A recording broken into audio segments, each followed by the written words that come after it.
The House managers will shift from their case for why the president abused his office and dive into their argument that the president conducted unprecedented obstruction of the House's impeachment investigation, which is the second article of impeachment the House passed last month, obstruction of Congress. Live updates. Impeachment trial of President TrumpSchiff made an impassioned closing argument to end the House's second day of presentations on Thursday evening, urging the removal of Trump and repeating that right matters.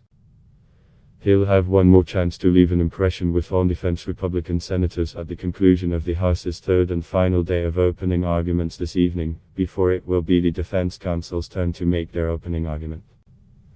You know you can't trust this president to do what's right for this country. You can trust he'll do what's right for Donald Trump, Schiff said.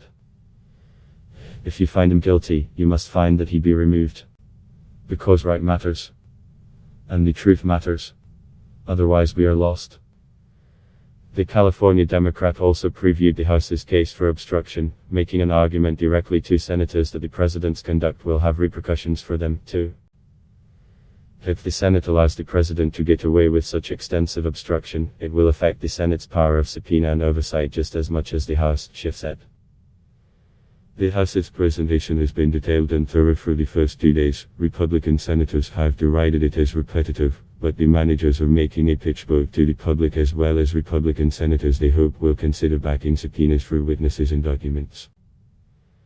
The Democrats spent much of Thursday's presentation getting ahead of the arguments they were expecting from the president's legal team, pushing back on the notion there's any legitimacy to investigating former Vice President Joe Biden in Ukraine, as the president and his personal attorney Rudy Giuliani have claimed. Indeed, Trump attorney Jay Sekulow said the House managers' focus on the Bidens kind of opened the door for that response from the defense team. The president's lawyers will begin their arguments on Saturday, but it's expected they won't use the full 24 hours that's allotted to them. Top senators have said they anticipate a shorter session on Saturday that can begin earlier than the typical 1 p.m. at daily start.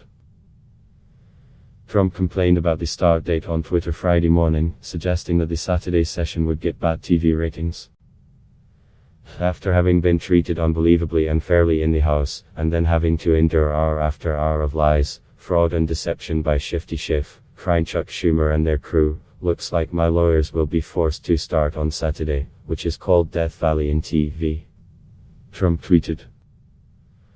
Of course, it's been Senate Majority Leader Mitch McConnell who has set the schedule, including the late night for amendment votes to set the trial rules and cutting the number of days each side has to use their 24 hours of arguments to 3 from 4 in the 1999 Bill Clinton impeachment trial.